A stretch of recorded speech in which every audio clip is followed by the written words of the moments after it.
Let me get things going. I want to introduce today's moderator, John Schumacher, who teaches a course in Kids Lit at Rutgers University and is also ambassador of school libraries for Scholastic book fairs. Without further ado, it's all yours, John. Hey, thank you. Thank you so much. Hello, everyone out there in the virtual audience. I am so excited to be here today with all of you and with Kate DiCamillo. I will never forget the first time that I heard Kate DiCamillo's laugh in person. I did not know when I first heard it that it was coming from Kate DiCamillo, but it sounded like such a wonderful, infectious laugh that I looked around to see from whom it was coming, and I noticed it was coming from Kate DiCamillo, one of my favorite authors. And I really wanted to go over and say hi to Kate, but I was too nervous. So instead, I walked by her multiple times, hoping that we would make eye contact and then I could say something, but I didn't have the courage. And so I went back to my gate. I was at the airport in New Orleans, waiting to fly home from the American Library Association's annual conference. And I sat there thinking about how in times of sadness, Kate DiCamillo's books offered so much laughter into my life and so much hope into my life and so much solace into my life. And more importantly, I thought about how her perfect sentences had created such love on my students' hearts, had tattooed such love and hope on my students' hearts. And I want to share with you 3 sentences that I thought about when I was sitting there in the airport. The first is from Because of Winn-Dixie, which is celebrating its 20th anniversary this year. And Kate, I wrote the sentences on the back, so I do not mess them up. So the first one, from Because of Winn-Dixie, is it's hard not to immediately fall in love with a dog who has a good sense of humor. The second sentence I thought about was from Mercy Watson to the Rescue. I love introducing this series to kindergartners, and this was always my favorite sentence to read aloud to them. Mercy felt warm inside, as if she had just eaten toast with a great deal of butter on it. And I imagine everyone out in the audience finished that sentence with a great deal of butter on it. And the last I thought about was a passage from The Miraculous Journey of Edward Tulane. Open your heart. Someone will come for you, but first you must open your heart. And because of Kate DiCamillo's picture books and early readers and novels, many of us have opened our hearts. As Kate says, we opened the suitcase of our hearts. She shows us the love and the hope that stories can provide. And please join me in welcoming 2-time Newbery medalist Kate DiCamillo to the virtual stage. Hi, Kate. John, thank you, John. Or Mr. Shu, I should call you. No, John. My name is John. You and I believe so much in that I was thinking when you were reading about Mercy that's how she felt warm inside, like she had eaten a piece of toast with a great deal of butter on it. But that's the way a good book makes me feel too, warm inside that way.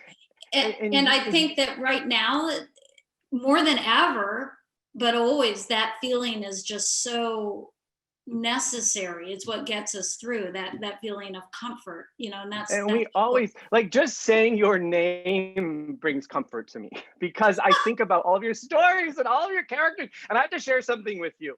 As you know, Kate, I love standing in front of 300, 400 kids and talking about stories. I love standing on a stage surrounded by school librarians. That's where I really thrive.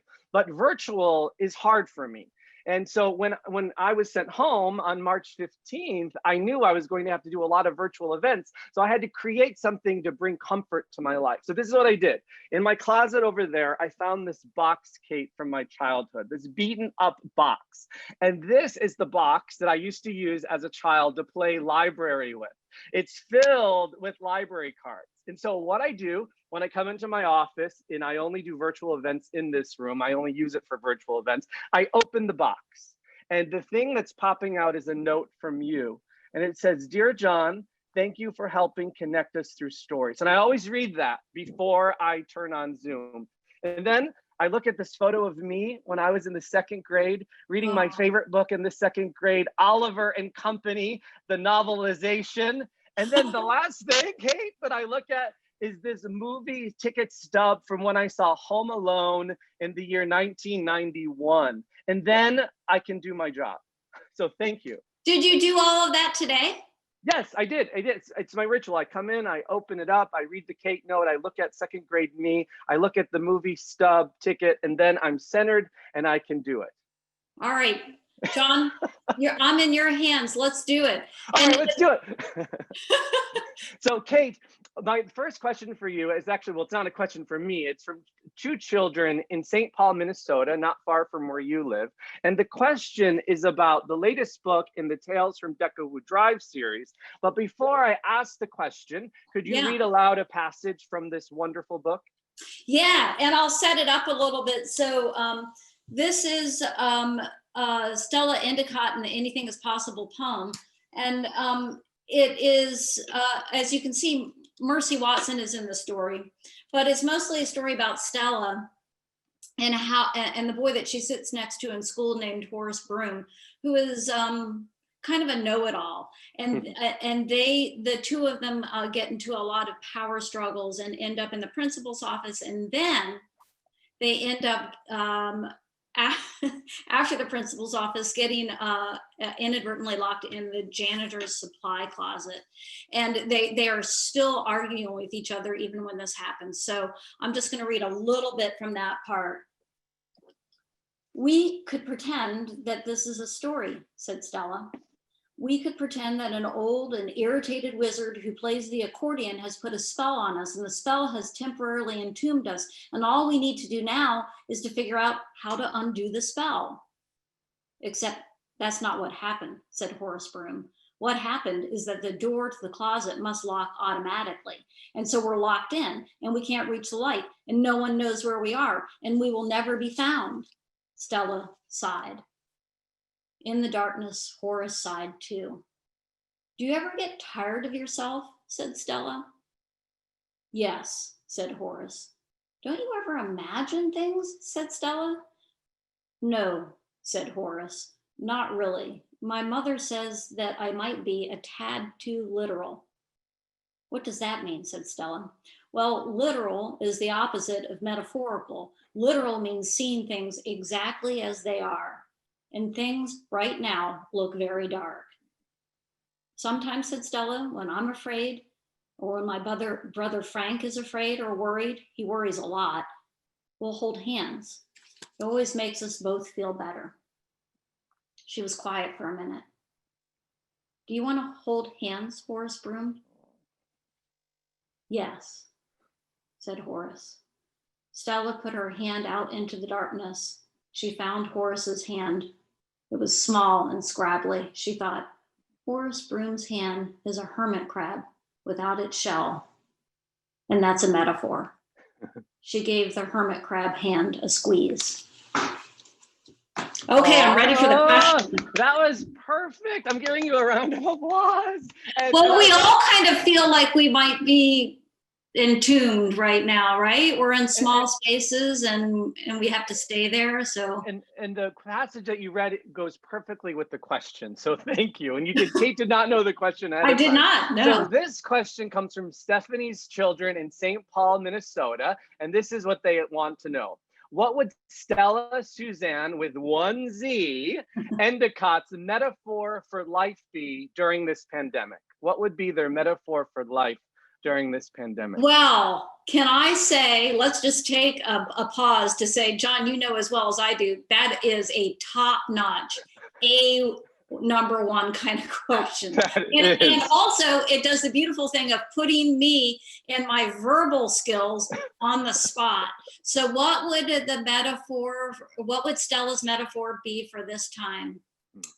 This, I'll do what already happened in the book. It's like being inadvertently locked in the janitor's supply closet. And what happens with that passage, for those of you who don't know the book, and I bet that Stephanie's kids do, but for those who don't know the book, is they're sitting there in the dark holding hands, and Stella thinks, oh, this makes me it's almost like we're making light holding hands. And then she realizes that something above them is glowing. And the janitor has painted a glow in the dark of the whole solar system on the ceiling of the closet. And so that also makes this a metaphor for this time, in that if we are in the dark and we take each other's hands, and if we look up, we can see that the whole universe is still glowing. So that's an extended metaphor. How's that? That was perfect. That was a hard question, Stephanie's children. Very, very good question. They actually had two questions. The second one is that they love the Mercy Watson series. They love toast, but they love toast with a great deal of peanut butter on it. They want to know why Mercy Watson likes toast with a great deal of butter on it. And not peanut butter. Well, I too am a fan of peanut butter, but all of Mercy Watson started with a friend who got into my first brand new car with a gigantic piece of toast that had a ton of butter on it, and started eating it and spraying these greasy crumbs everywhere. And I asked her to stop, and she didn't. Instead, she started talking about how good the toast was and how it had butter spread all the way to the edges. It had a great deal of butter. So that is where all of Mercy actually like gelled and started, was with buttered toast. So I always think of that story now. I always think of the time I visited your house, and you were in my car, and I was waving at all your neighbors. What are you doing? You were on Decamillo Drive. That's where you were. Like, well, that's just what you do. If you're on Kate DiCamillo's street, you wave at everyone. So, Kate, over the years, you and I mentioned this in the introduction of you, we've talked a lot about how stories can tattoo comfort, they can tattoo hope, they can tattoo solace on hearts. And last night, I reread your afterword that's in the 20th anniversary edition of Because of Winn-Dixie. And I want to just read aloud a passage from it. In it, you write, "I knew that reading books could provide community and comfort and love. I did not know that writing books would do the same." Can you talk a little bit more about that? I can. It actually makes me tear up a little bit to hear you read it. So I was a kid who found solace and comfort and joy and community in books and reading. And I was aware very early on of needing the stories and needing the books. And then when I finally sat down to start to write, you write alone.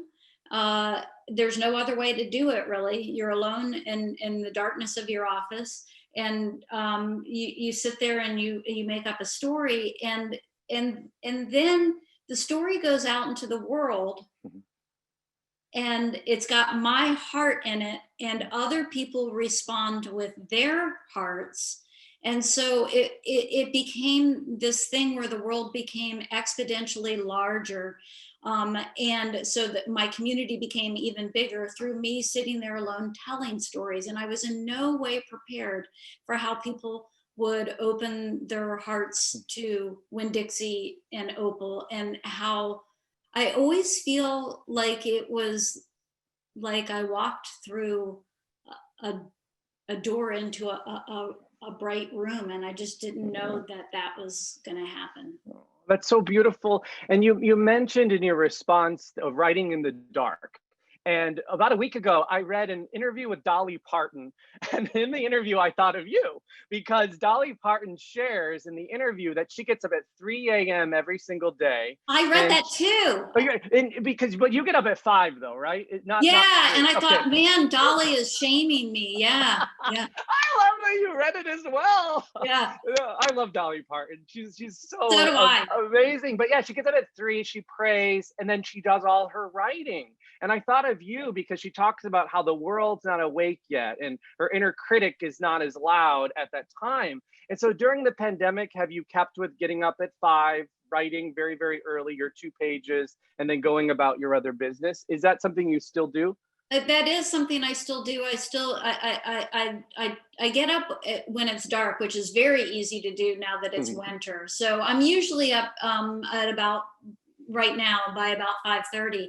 And for the first, I don't know, like 100 days of the pandemic, I wrote every morning because I was doing these little videos on Facebook. Oh, they're so good.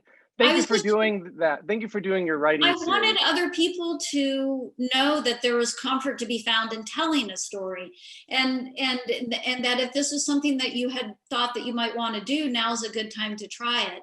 And so because I was encouraging people to make it a daily task, I felt like I had to make sure that I was there too. That was part of the contract. And so, and then after those 100 days, there's also this thing that happens for me where, and travel used to do this for me. I would write, and then you go out into the world and the world fills you up. You can feel very much like you're a well, right? And you can feel like the well is filling up when you're out in the world.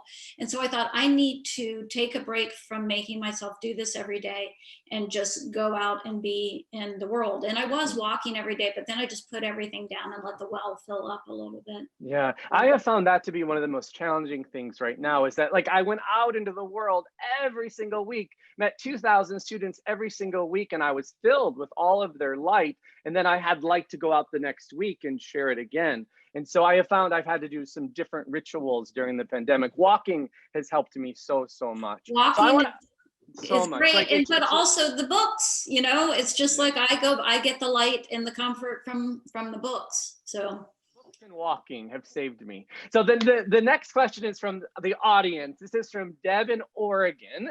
And her question is, I've been thinking about something the owner of my local bookstore once said to me, quote, "If you want kids to develop empathy, all you have to do is read a lot of wonderful fiction," end quote. My students will be working online all this school year. How can I use books to give them what they need socially and emotionally? Well, John, I'm going to take a stab at this and then I'm going to toss it back to you because I think you know as much as I do. But I want to start off by talking about empathy, and I'm so glad, Deb, right? Deb in Oregon. That you brought it up, because this is something that, I mean, we know now that it has been scientifically proven that reading develops empathy. So then how do you in this really fraught time when we need it more than ever, how do you work with your students and your own kids and yourself to access that empathy? And I think that I am such a huge advocate for reading out loud, and it still works on Zoom, because I hear I get letters from teachers telling me that they didn't think that it was going to work to read the books aloud on Zoom, and they can still feel the kids listening. So I think that the most powerful thing that you can do is to read the book aloud, and then people can talk, the kids can talk about how they feel about the book. You don't ask them questions. You let them talk about how they feel reading the book. That's what I think. Okay, John. Yeah, no, my response is the same, and it's something I talk about in school visits. I tell the students that I believe, and research supports this, that reading is a workout for your heart. And I tell them about how in the year 1988, my second grade teacher, Miss Valinder, read aloud Charlotte's Web. And it was the first time I'd ever seen a teacher cry because of a read aloud and experience emotion through story. And it was so eye-opening to me. And in that moment, I remember sitting there in the second grade going, wow, like she's showing us right now, not only the power of this book, but the power of the read aloud. And I love that the copy of this book I'm holding says 60th anniversary edition, forward by Kate DiCamillo. So Kate, I know we talked the other day that you might want to read aloud a passage from Charlotte's Web today. Are you still up for doing that? Yeah, I've got it right here, and I have, and because of that introduction, and maybe I should talk about this before I read, that as I said earlier, I was a kid who lived for books and loved to read, but Charlotte's Web was not a book that I read when I was a kid, because I had read Black Beauty, and the horse in Black Beauty suffered so terribly that I thought, I cannot ever again check out a book with an animal on the cover, which is funny because that means that, because yours all do. Yeah, I wouldn't read any of my books. But so I would look in the spin rack at the library and I would see Wilbur's face on there. And I would think something terrible is going to happen to this pig. And I just couldn't bear to think about it. And so it wasn't until I was in a writing workshop and the teacher said, you have no business writing for children unless you read Charlotte's Web. And then she quoted the first line of the book, which, you know, yes. Where is Papa going with that axe? And I thought, it's going to be even worse than I thought. We're starting with an axe. And so I read it, I fell in love with it. I reread it every year. And the reason that I thought of doing it for this conversation was because I had gone to get it out to look for a passage that I had in the middle of the night. I thought about this passage about 2 weeks ago. And I thought, I need to go down and find that that passage and read it to myself to comfort me. And so and that's what I want to do here. There's so much comfort in these words. I want to share one thing, Kate. This copy is special as well, because I was once Skyping with a class and I told them the story that I just shared with you. And I realized I didn't own my own copy. And so the school sent me a copy and all the kids wrote a little message. So it's my extra special copy. You didn't own a copy of Charlotte's Web? Well, because I'm one, Kate, that I buy a book and I just give it away. Yeah, I buy a book, I give it away. And so often I realize like I don't own a lot of my favorite books because I buy books to give them away, right? Okay. And that is true. I've witnessed that. What I've got here is the annotated Charlotte's Web, which is just spectacular. And I'm on page 163, towards the end of the book. Your future is assured. You will live secure and safe, Wilbur. Nothing can harm you now. These autumn days will shorten and grow cold. The leaves will shake loose from the trees and fall. Christmas will come, then the snows of winter. You will live to enjoy the beauty of the frozen world. For you mean a great deal to Zuckerman, and he will not harm you, ever. Winter will pass. The days will lengthen. The ice will melt in the pasture pond. The song sparrow will return and sing. The frogs will awake. The warm wind will blow again. All these sights and sounds and smells will be yours to enjoy, Wilbur. This lovely world, these precious days. Oh, thank you. I love when you read aloud to us, Kate DiCamillo. Thank you. Such a comforting passage, isn't it? And a lot of times I can't get through it without crying, which goes back to your teacher. And was it second grade? Second grade, yeah, Miss Belinda. And the great thing about that, when you're a kid and you see your teacher moved by a story that they're reading, is it's not only, it's that they become human. I remember when my mom read Ribsy aloud to my brother and me, and she didn't cry. She laughed so hard that she cried. And it was, I remember in the moment just being aware of seeing her as fully human in a way that I hadn't up until that point. Of course she was human, but she was my mother. But here she was. And so that's the other thing that happens when you read aloud, is it's not only that you're connecting to the story, you're connecting to each other and in a different way, which provides comfort and also illumination. You can see each other better. Yeah, and when you were talking, I'm known for quoting Kate DiCamillo, so I'm going to quote you to yourself. A quote I always pull out of thin air is, "Reading aloud binds us together in unexpected ways," which I think you shared in the Washington Post at the end of your reign as the National Ambassador of Young People's Literature. But that so beautifully articulates what I experience in the library every day and as a classroom teacher, that it binds you together in ways that you didn't expect. And I love that when you went out onto the road to talk about how stories connect us, you didn't think you were going to experience so much emotionally that you did. So thank you for always telling people about the power of the read aloud. And the other thing, John, is that it does, even I think on technology, it makes a safe space. It's a space. It actually carves out a space when you are together reading a story, even if it's like miles and miles and miles away from each other. It creates this singular safe space. Okay, I'm done lecturing now. What's well, you know, Kate, I love to give away books and I love to share books. So can I tell you about 4 books that have helped me during 2020? And then I'm going to mail those books to you.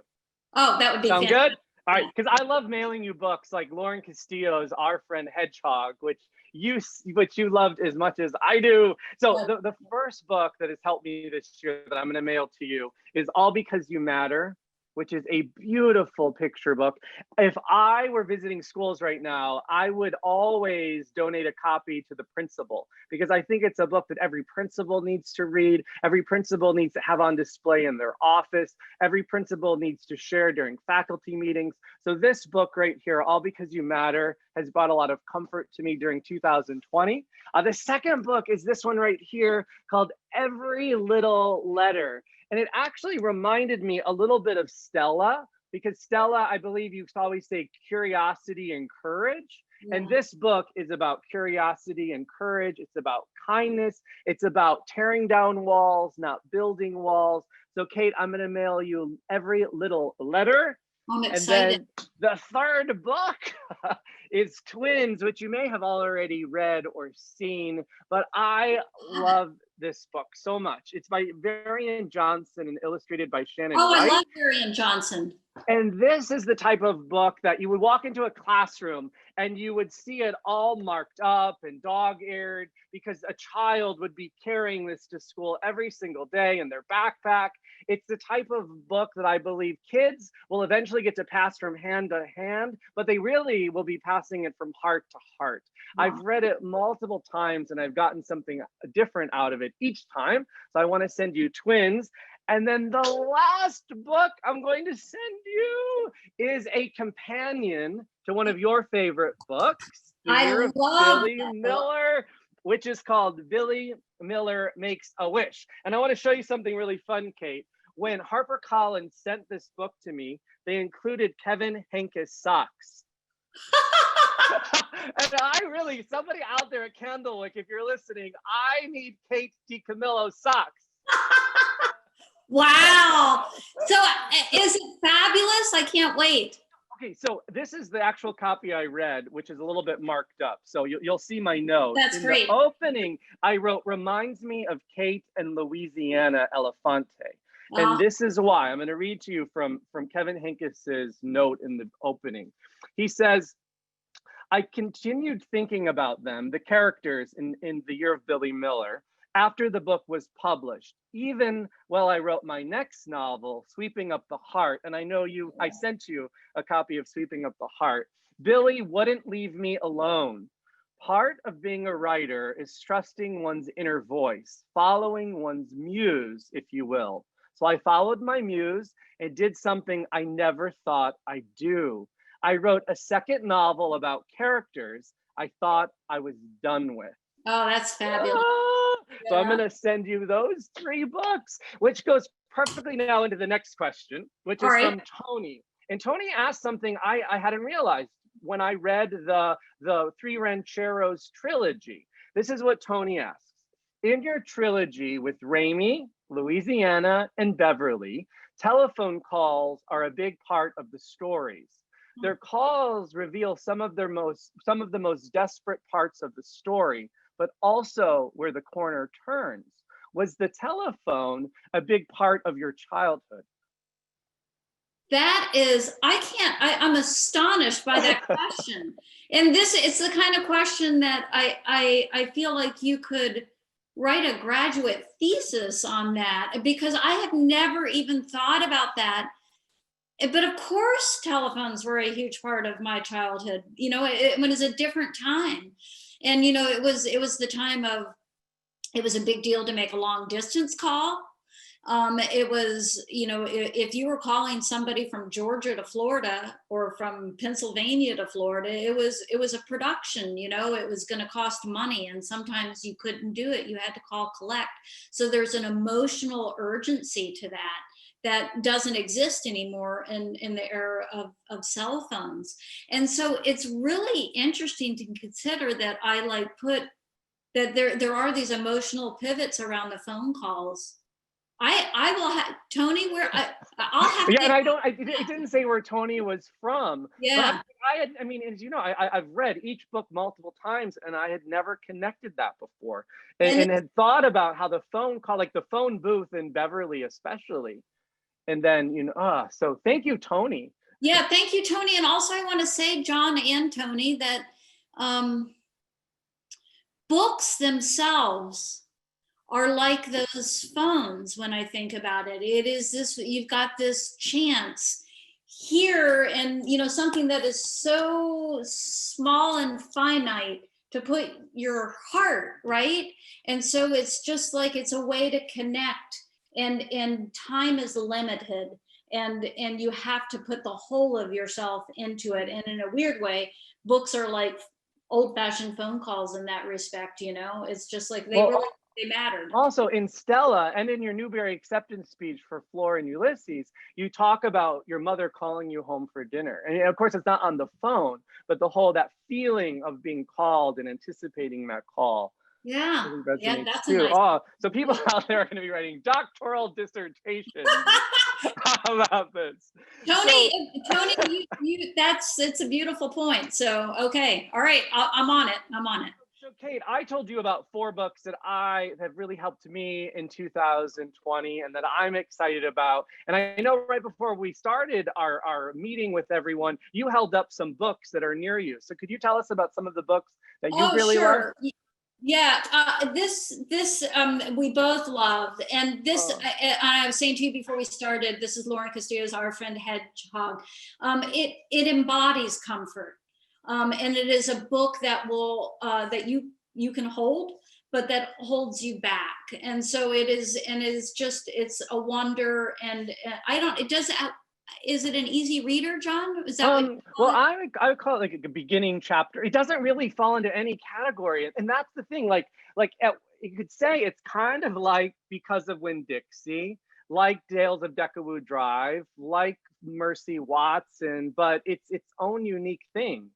Yeah, I'm not doing a good job explaining it. I think Lauren is out there, maybe, so maybe she can explain. Lauren, you can tell us what it is. I'm not good with labels, but here, I love this anniversary edition of the Watsons Go to Birmingham 1963, which this book was pivotal to me becoming a writer, because I used to work at a book warehouse, and I was on the 3rd floor where all the children's books were. And this was the first novel for kids that I read as an adult. And it is. But didn't you take it home and you typed out passages from it? I typed up a whole chapter to see, okay, how long would a chapter be? And then, okay, how long would a whole manuscript be? So I like how I did this. You typed it out. Yeah. And this is a beautiful anniversary. Kate, I'm interrupting you, I'm sorry. Did I ever tell you about when I first read Because of Winn-Dixie, where I was? All right, so I was in college and I was working at Barnes & Noble in the children's section. I worked there for 3 years, and it was right when Because of Winn-Dixie came out, and I read almost the entire book during a shift. I hid in the back, like under the shelves, like behind the shelves. And anytime I had a moment, I would read, and then I would pretend like I was working, I would read. And so I think over 2 shifts, I read the entire book. I then did buy it after I finished reading it. No, but that's what I would do on the floor of the Bookman, is I would go off into a corner and read. And it was like a free education. I mean, I just read my way through all these great books. And John, I don't know, did this come out this year? Last year. So, but it's last year. But Jason Reynolds, everything that Jason Reynolds does is amazing. But it's so much of his storytelling and his heart can be summed up in, I have this page marked, I can never let it, in it, at the end of the book, and of his acknowledgements. And I just want to read a short sentence from there. So this is where he's thanking everybody. To my folks and my siblings, to the dogs we ran from, the bicycles and bus stops, the ice cream trucks and parking lot carnivals, corner stores and barber shops, to all the colorful neighborhoods and all the colorful kids making the journey home. I love you. I like you. I ask you, how are you going to change the world?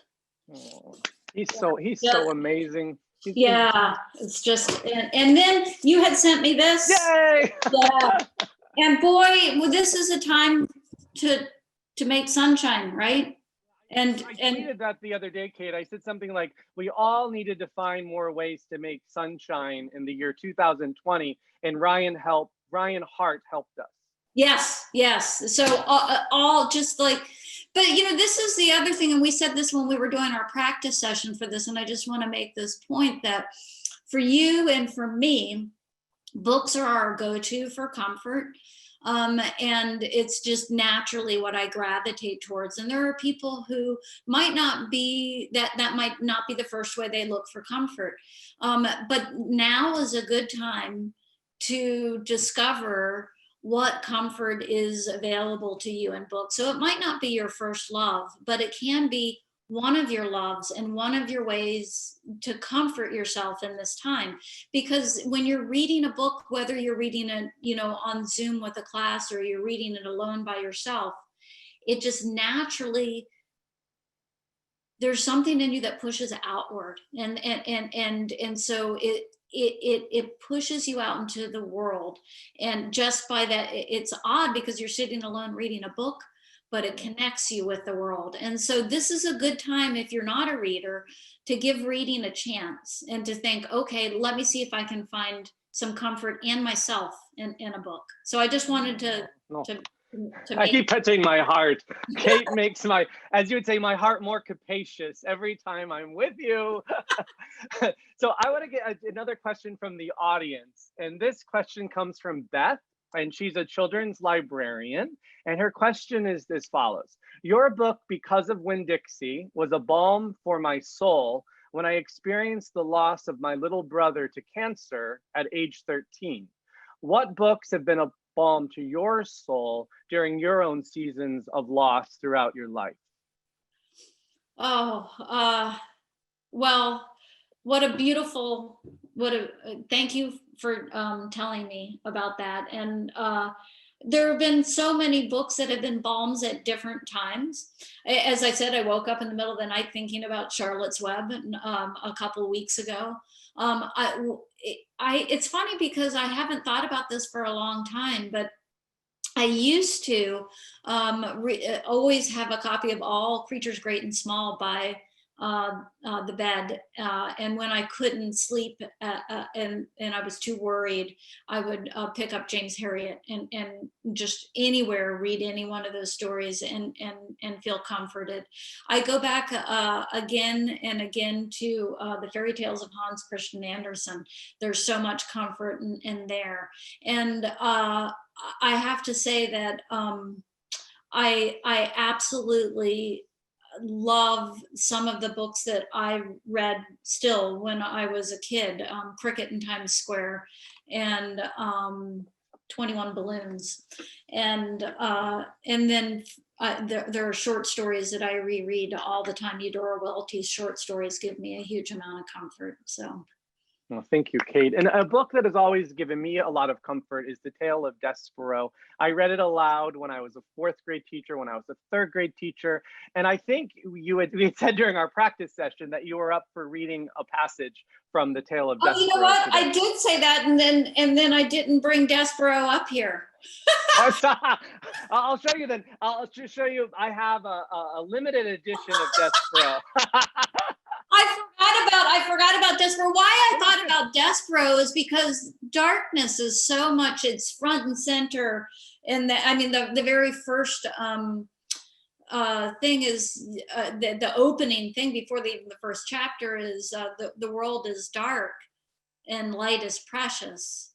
And you must, I'm telling you stories, you must come closer, and trust me, stories are light in a dark world. And that's why and I still believe that so much. So John, I'm sorry, it's downstairs. No, I'm sorry. I mean, I could run down there. No. It's enough.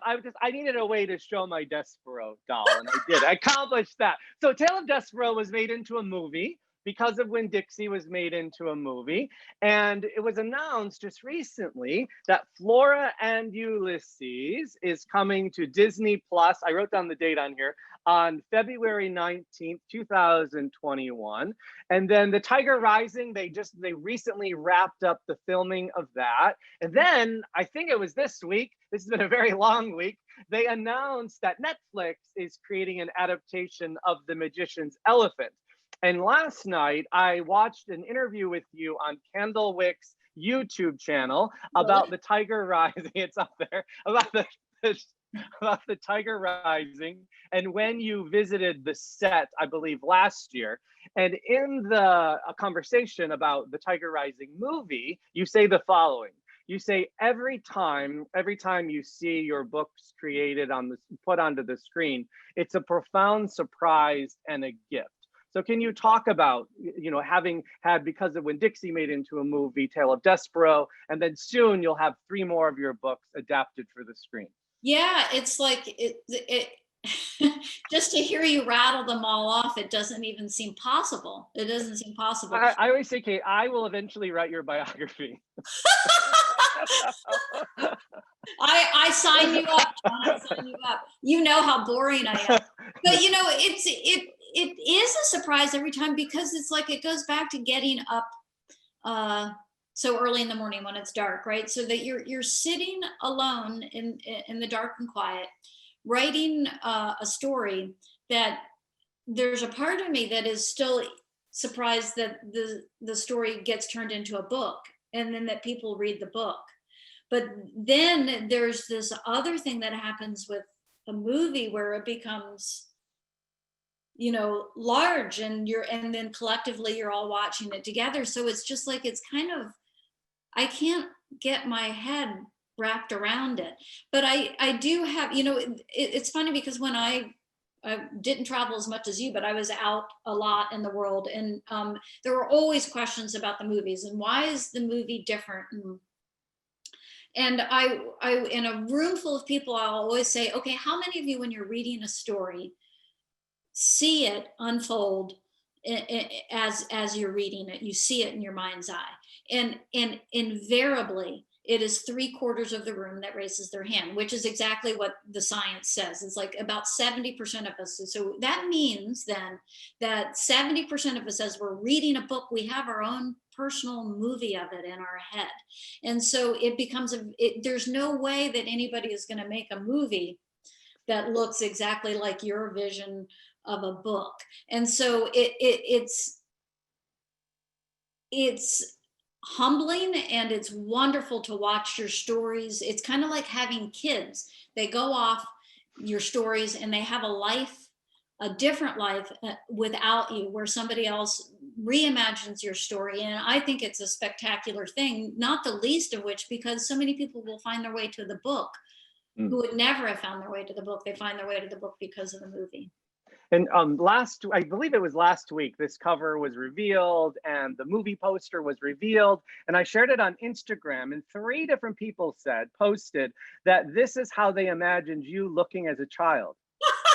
You know, it's funny because I got to see a screener, and I got to share it with like 4 friends. We watched it in a socially distanced way, and that's what my friend said. Oh, that's what you look like as a kid. But did you think that as well, or was it somebody saying it? That I didn't think it because I can't see myself. But this actress, she is phenomenal. When I went to the set, and it was mind blowing to watch her work. She is amazing, and the movie is fantastic. So. And do they yell out "Holy Bagumba" a lot? It happens. It happens. But it's so funny, and it is so heartfelt. It's really, really good. It's wonderful what they did. More questions from the audience because we're almost out of time. So this question comes from Natalie, and she asks, what do you do to flesh out your characters and get to know them? Is it something you do before writing or as you write? And do you generally start with a character or do you start with a situation?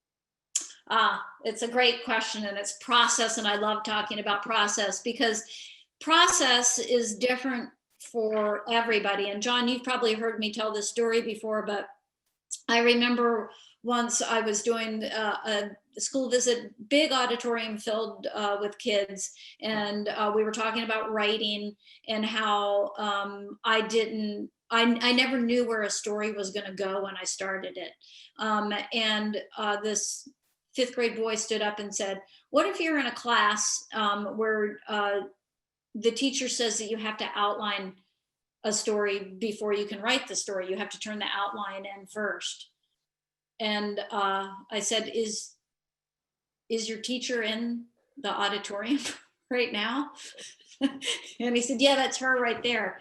And so I turned to her and I said, I have to tell you that if you had 5th grade me in your class, I would not be able to write a story that way. I could write an outline, but I couldn't turn that outline into a story. So thank you for saying that. Thank you for individual. It is, yeah. You are on your and own. you are protecting that child as a writer.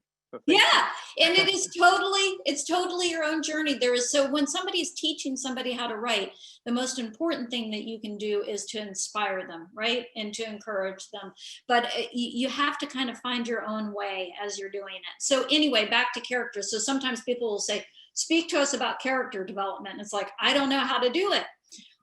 What I do is I always have the character when I start, usually the character with an image. And then I don't try to flesh the character out. I just start writing. I blindly just jump in and follow this image with the character, and I have no idea where it's going to go.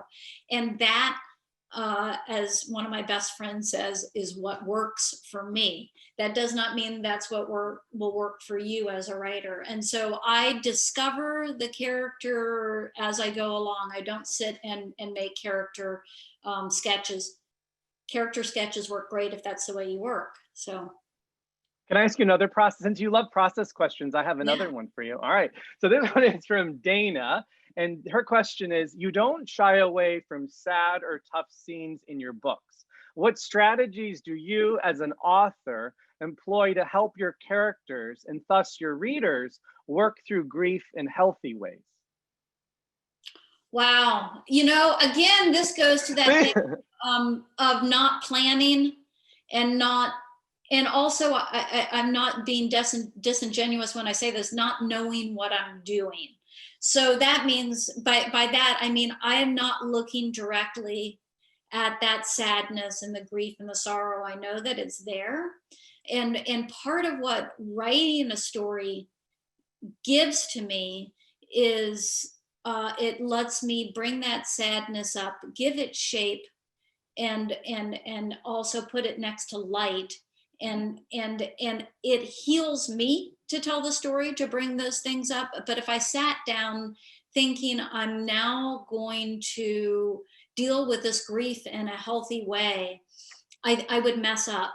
I'm just trying to be honest in telling the story, and I'm also following what my own heart needs. You know, I'm kind of excavating my own heart. Oh, and in your Newbery, I keep coming back to your Newbery acceptance speech from Flora and Ulysses because I've memorized it.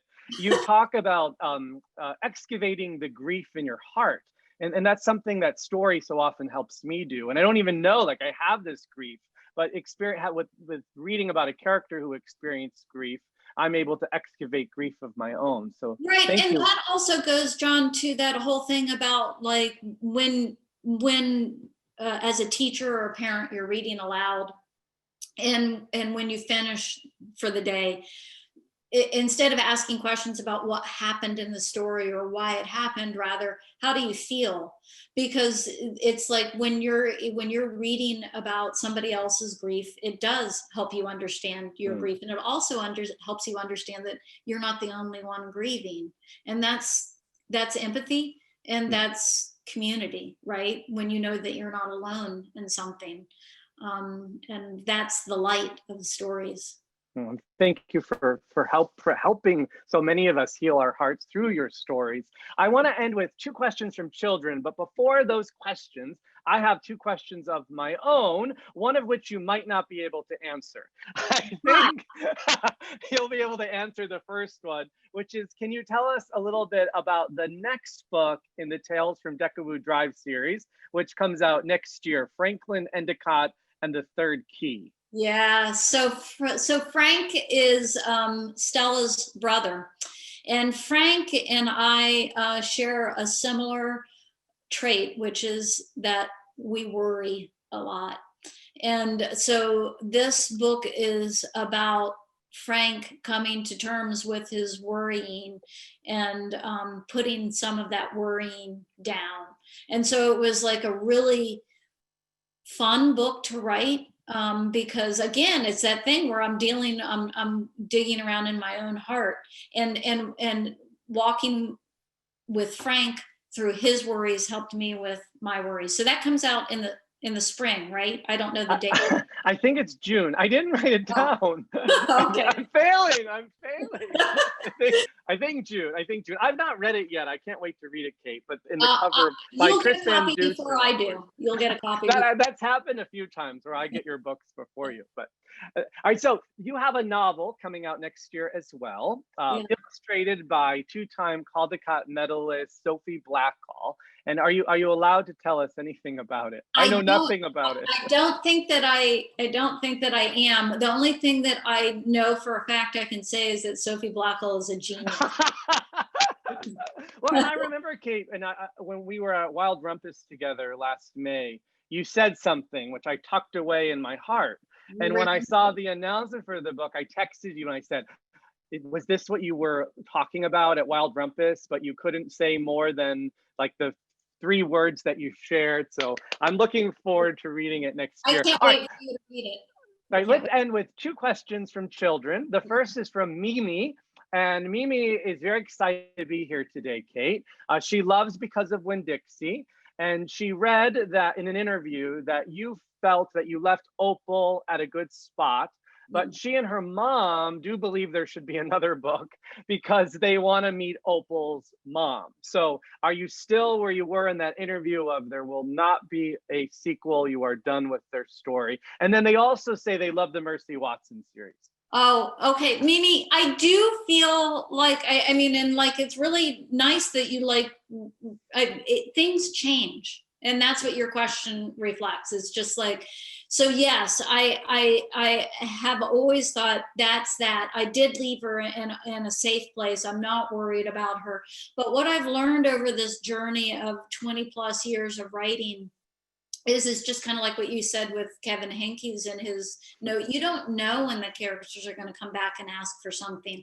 So Opal is not asking for something right now, but I'm always listening. And like Kevin Henkes said, I'm listening to that inner voice. And so if Opal comes back and wants that kind of book, I promise you that I will do it. So. Well, I love what you had shared in a speech, I think at Columbia College, about how Louisiana wouldn't leave you alone. Yeah. She kept coming and she kept saying, you're going to write it all down so that they know what happens to me, right? I think that's what it was. And like grabbing me by the collar, basically. Yeah. Yeah. And then I love that you said that when you were working on Beverly right here, it was like Beverly sometimes was hiding behind a bush. And she'd come out just a little bit more, whereas Louisiana was like, tell my story. I love me, lovely, love me, see me, see me, see me. Yeah, So, every character is different. Every character is different. And you're always listening and waiting, you know. all right, Raya gets the last question. Okay, she is Raya. 9 years old. When you were little, did you ever want to do any other jobs other than become a writer? When I was little, I never even considered being a writer because books to me were the most important thing in the world. I thought they were magical. I didn't think that human beings wrote them. And it's one of the things that I loved about going out and meeting kids was saying, here I am, the biggest mess in the world, but yet I get to do this magical thing. And that's it. So if somebody wants to write, I am living proof that you can do it by sitting down and doing the work. But it's not what I wanted when I was a kid. When I was a kid, I thought I was going to be a veterinarian. So it wasn't until college that I decided I wanted to write. And can I just say, it's the best job in the world. It's the best job in the world. And your stories are the best gift to all of us in the world. Kate, do you have any last words that you want to share with everyone out there about hope and solace and love through story? I do. I would like to say, whether you're a kid or whether you're an adult, if you can find a book somewhere in your house and then take it and read it to somebody else, even if it's the dog. My dog will listen to me when I read. So the best thing that you can do to help your own heart and to help the heart of somebody else is to read them a story aloud. You can do it over the phone. You can do it over FaceTime. You can do it over Zoom. You can do it from the kitchen into the living room. Read somebody a story. Oh, thank you, Kate. Thank you. This was my last virtual event of 2020, and I'm so honored that I was able to be with you. I cannot wait, Kate, for me to come back to Minnesota one day so that we can go to the Wild Rumpus bookstore and we can browse the shelves and we can laugh. Laughing with you is the best medicine for my heart. I thank Larry for inviting us and Leah for inviting us here today. Thank you, Larry. Thank you, Leah. Thank you to everyone on your team. And thank you to everyone who joined us today. I know that my heart is leaving much happier. Thank you, John. Thank you. Oh, thank you for Kate. talking with us. Larry, okay. I want to just thank both of you, John. That was just a spectacularly fun conversation. And Kate, we pulled out Charlotte's Web. I don't know if you can see that. Anyway, it turns out it's a first edition. Oh, a first edition? Whoa. In the Schumacher collection. What? You're kidding me. Is it signed? No. Schumacher collection? The other Schumacher, Yeah. the one I live with. But the section you read left me with tears rolling down my cheeks. And I think, I've not felt as uplifted and hopeful in months. So thank you, Kate. You're a great friend, and you're just a real treasure for all of us. So thank you.